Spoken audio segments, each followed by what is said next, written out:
Bienvenidos a una nueva inmersión profunda. Hoy tenemos un punto de partida verdaderamente fascinante. Hola, ¿qué tal? Sí, estoy súper fascinada con el material de hoy. Y yo también estoy muy emocionado de arrancar. Porque la misión principal de hoy consiste en extraer las pepitas de sabiduría de un documento extenso y, la verdad, sumamente revelador. Se le conoce como las 95 tesis psicocristianas. Y bueno, es un material que tiene un objetivo, bastante ambicioso. Sí, busca reconciliar cosas que normalmente vemos peleadas. Exacto. Busca reconciliar la comprensión científica y psicológica moderna de la mente humana con la fe espiritual antigua.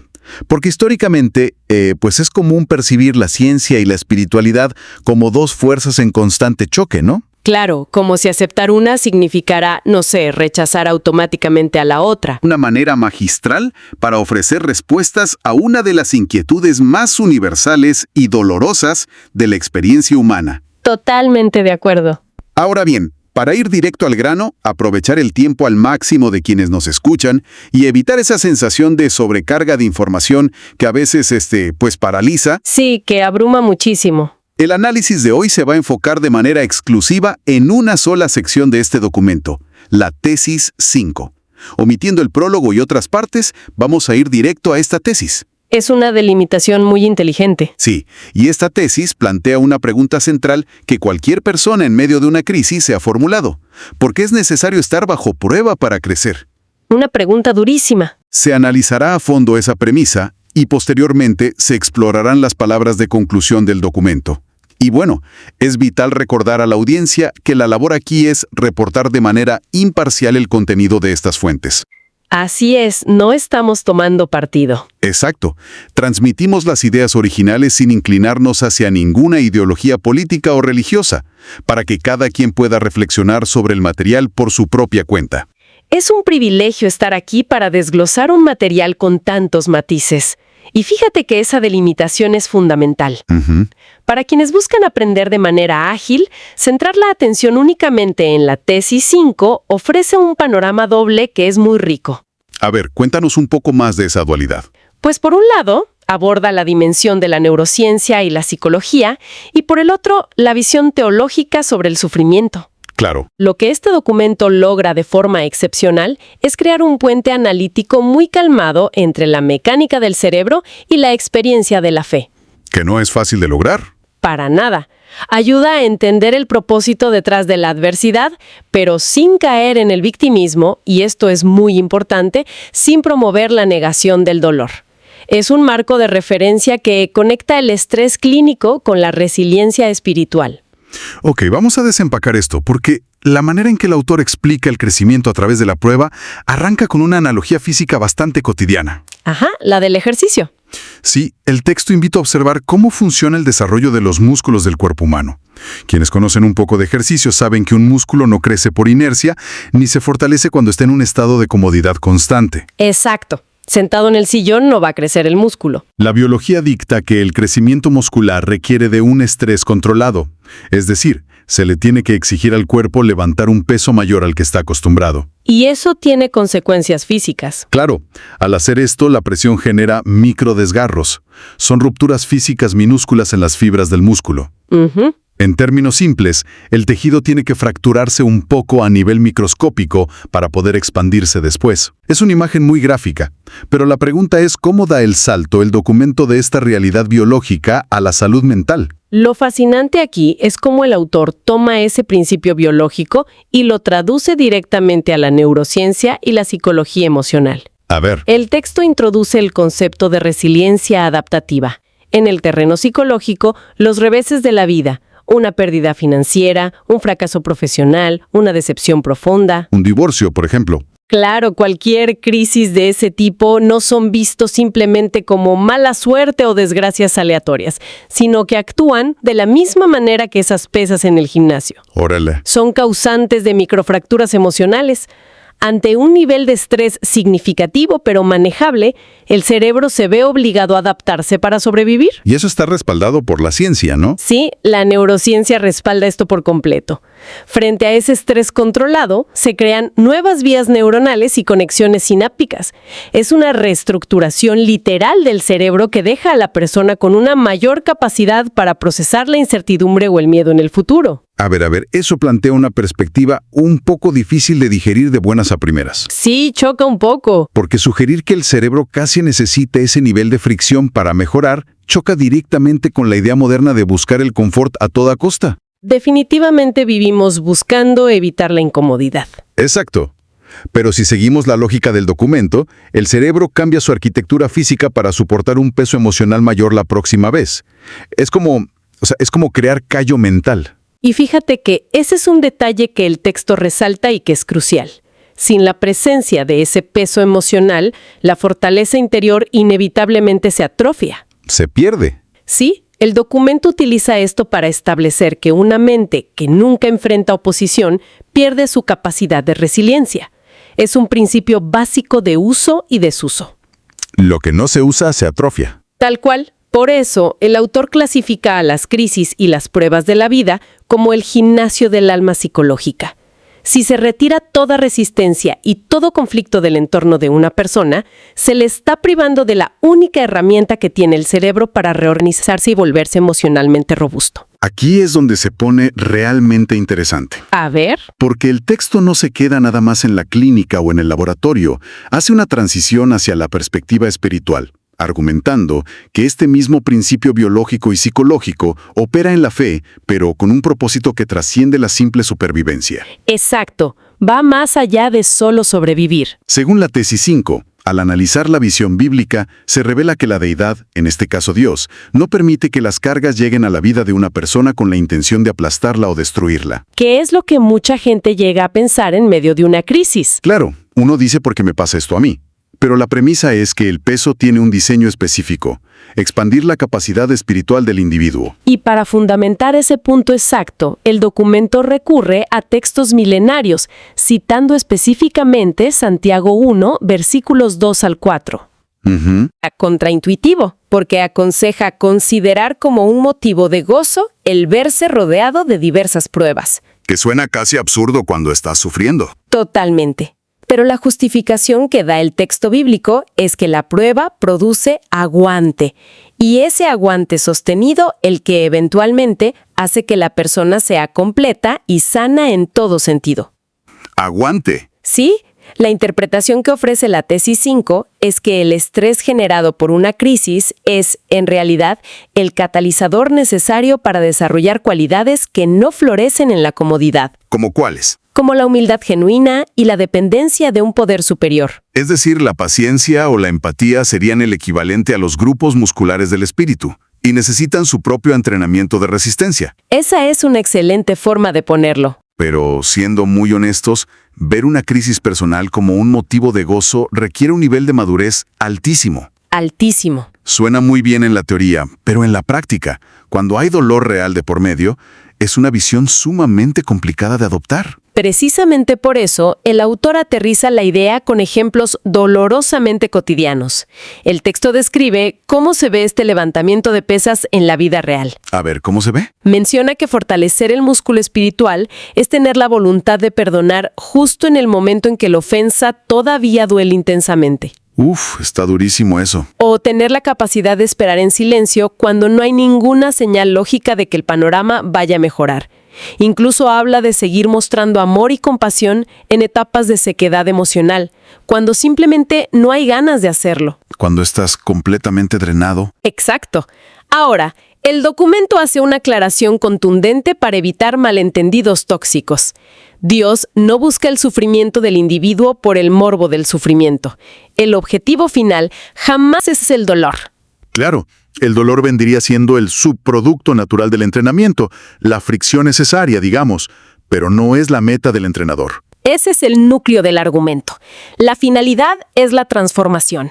El texto sostiene que la prueba moldea lo que antes quebraba. Busca generar una versión de la persona que sea más sabia y, sobre todo, mucho más empática frente al dolor ajeno. Empatía nacida de la propia herida. Sí, y esta idea se refuerza con otra cita del documento tomada de Romanos 5, versículos 3 y 4, que establece una cadena de reacciones. La tribulación produce aguante y ese aguante resulta en una fe de calidad probada. Desde esta óptica, la carga que resulta abrumadora se redefine como la herramienta principal de edificación personal. Entonces, ¿qué significa todo esto?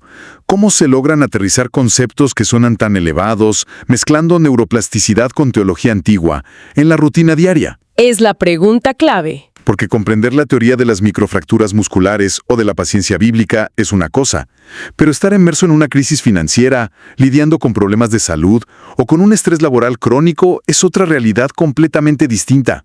¿Cómo sugiere el texto que se aplica esto sin caer en la desesperación? Si conectamos esto con el panorama general, la aplicación práctica que propone la tesis 5 es un cambio radical de perspectiva.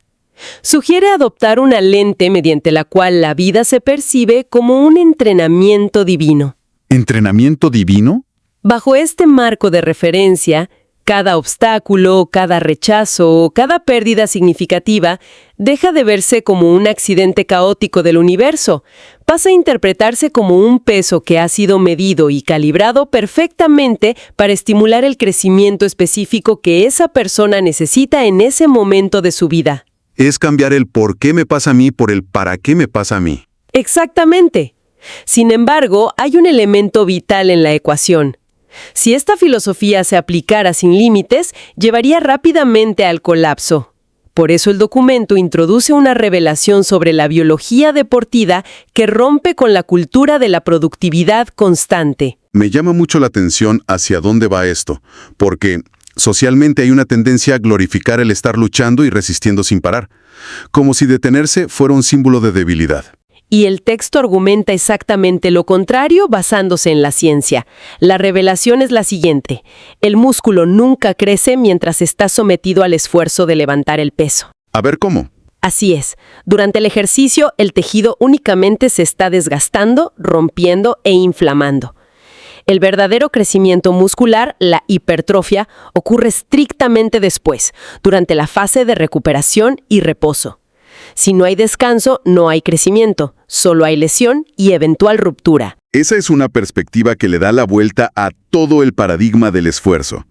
Es muy común enfocar toda la energía en el momento crítico de la prueba, creyendo que resistir el impacto en ese instante es lo que forja el carácter. Pero el documento indica que la verdadera transformación, la asimilación de esa fuerza, sucede en la pausa. La aplicación de este principio biológico al terreno espiritual es muy profunda en el texto. Establece que los momentos de silencio, los espacios dedicados a la meditación, a la oración o simplemente el hecho de permitirse un descanso físico y emocional no constituyen una pérdida de tiempo. Ni un lujo. Ni un lujo. Y mucho menos son indicadores de una fe frágil. Según la tesis 5, es en esos espacios de inactividad aparente donde ocurre la reconstrucción interior. ¡Qué potente! La tensión soportada bajo el peso de la crisis es lo que da forma a la fe. Pero es el descanso lo que permite que esa fe se consolide y madure. El resultado es una confianza que ya no fluctúa con la adrenalina de la emergencia, sino que se vuelve estable. Es casi como si el descanso fuera el pegamento que une todas esas lecciones aprendidas bajo presión. Y para fijar esta idea en la memoria, el autor incluye una metáfora muy visual que vale la pena mencionar. Ajá, la del fuego. Sí, dice que el mismo fuego que destruye la paja purifica el oro. Es una frase muy potente. Implica que el nivel de calor es el mismo, la crisis es idéntica, pero el resultado depende de la composición del material y de darle tiempo a ese oro para enfriarse y revelar su brillo, en lugar de mantenerlo en la llama hasta evaporarlo. Esa metáfora ilustra de manera brillante la diferencia entre el desgaste destructivo y el estrés adaptativo. Enseña a valorar la fase de recuperación con el mismo nivel de importancia que la fase de resistencia. Y esto nos prepara el terreno para la última sección del análisis de hoy. Así es. Porque después de navegar por conceptos sumamente densos a lo largo de todas las tesis, abordando temas de la mecánica del pecado, la neurociencia de la resiliencia, el documento de las 95 tesis psicocristianas concluye con unas palabras finales que cambian drásticamente el tono. Sí se nota muchísimo el cambio. Pasan de ser un análisis riguroso a ofrecer un mensaje caracterizado por una empatía profunda. Es un giro muy notorio en la lectura. Se siente como si, después de exigirle al intelecto entender toda esta integración psicoespiritual, el texto ofreciera un espacio seguro para soltar las defensas. Así es. El autor es muy explícito al aclarar la intención detrás de todo el material. Subraya que este compendio no se elaboró para fomentar una competencia de resistencia espiritual, ni para ver quién soporta el mayor peso emocional sin quejarse. Que a veces pasa en algunas comunidades, ¿no? Totalmente. Y tampoco tiene la intención de romantizar las tragedias o justificar el sufrimiento como si fuera algo deseable. El propósito fundamental de las palabras de conclusión es invitar a soltar la culpa tóxica que muchas veces imponen las estructuras tradicionales. Claro. Invita a mirar la figura de lo divino sin terror y, paralelamente, a realizar un ejercicio de autoobservación basado en la verdad y la compasión. Y para materializar cómo se ve esa compasión en la vida real, el texto eleva el ejemplo de la vida de Jesús de Nazaret. Lo cual resulta muy interesante por la forma particular en que el texto decide perfilar a Jesús.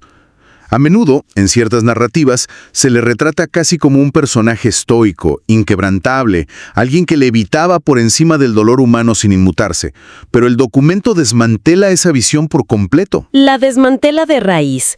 El texto hace hincapié en que Jesús no superó el inmenso sufrimiento físico y psicológico de su historia por carecer de sensibilidad emocional. Por el contrario, la tesis argumenta que abrazó su humanidad sin una gota de vergüenza. ¿Mostró vulnerabilidad? Sí, el análisis de los relatos históricos muestra a un individuo que admitió sentir una angustia profunda, que buscó el apoyo de su círculo cercano cuando el peso era insoportable, que lloró en público ante la muerte de un amigo. Y que, de manera muy reveladora, tomaba distancia de las multitudes para dormir y descansar cuando llegaba al límite de su capacidad física. Es una imagen muy distinta a la del mártir de piedra. Totalmente. No anduvo buscando el martirio por el simple hecho de sufrir, pero cuando el sufrimiento fue inevitable por sus convicciones, lo atravesó experimentando todo el espectro de las emociones humanas.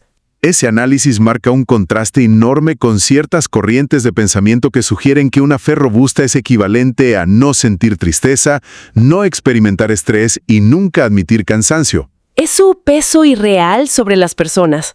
Basándonos en las conclusiones de este documento, se destilan principios que resultan inmensamente liberadores y que chocan con la idea de la positividad tóxica. El primer principio es muy claro. Aguantar no es sinónimo de endurecerse. Volverse una persona fría, cínica o impenetrable ante el dolor no representa una victoria sobre la prueba.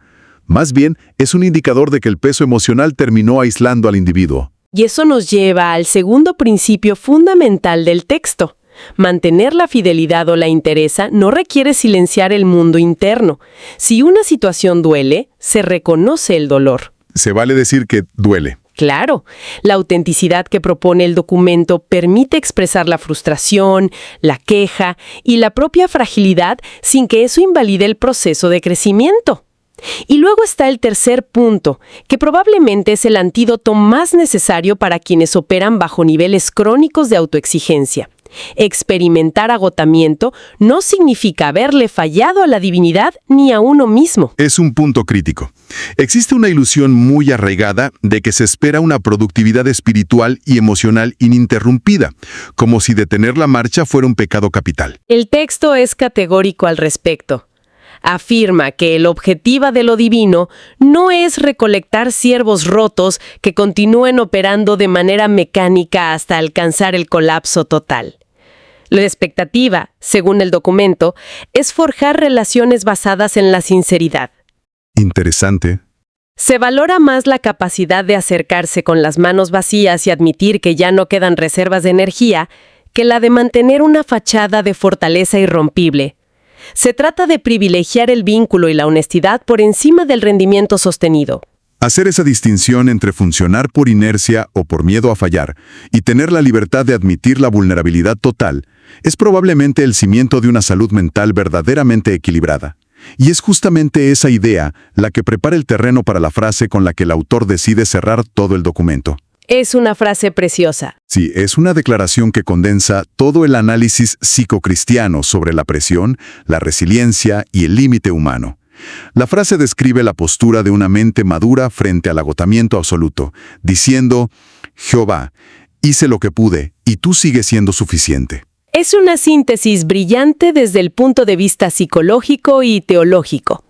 La primera mitad de la frase, ese hice lo que pude, valida el esfuerzo humano al mismo tiempo que reconoce sus límites biológicos y emocionales inevitables. Es la aceptación de la propia humanidad sin culpa. ¡Qué paz da escuchar eso! Y la segunda mitad, el tú sigues siendo suficiente, transfiere el peso de los resultados. Reafirma la convicción de que el valor personal y el equilibrio del universo no dependen de que el individuo mantenga un rendimiento perfecto, sino de una fuente externa inagotable. Es en esencia la renuncia al perfeccionismo asfixiante y la puerta de entrada a la paz interior. Es un cierre impecable para el análisis de este material. Funciona como un recordatorio claro de que el propósito de enfrentar pruebas y desarrollar resiliencia adaptativa no es transformarse en máquinas infalibles de resistencia. El objetivo, según las tesis, es llegar a ser humanos más completos, más compasivos y con una conciencia mucho más clara de las propias limitaciones. Esto plantea una pregunta importante a la luz de todo lo que se ha explorado sobre los microdesgarros emocionales, el crecimiento y la necesidad innegociable de recuperación. Adelante. Sí, como afirma de manera contundente la tesis 5, el músculo crece únicamente durante el periodo de descanso. Y si la madurez genuina se evidencia al admitir la vulnerabilidad extrema, cuando ya no quedan fuerzas, es posible que la demostración más grande de fortaleza espiritual y mental ante una crisis brutal no sea resistir el embate en silencio y seguir adelante a toda costa, sino tener la inmensa valentía de rendirse al descanso, detener la marcha por completo y admitir la propia fragilidad sin sentir un ápice de culpa. Es una reflexión que le da un giro de 180 grados al concepto tradicional de valentía, y que definitivamente vale la pena mantener en la mente a lo largo del día. Ha sido un ejercicio sumamente enriquecedor desempacar este cruce entre ciencia y teología. Agradecemos profundamente a la audiencia el tiempo y la atención dedicados a acompañar este recorrido. Queda claro que mantener la curiosidad viva y cuestionar los paradigmas establecidos es la mejor herramienta para navegar la complejidad humana. Con esa idea se despide esta inmersión profunda. Hasta la próxima.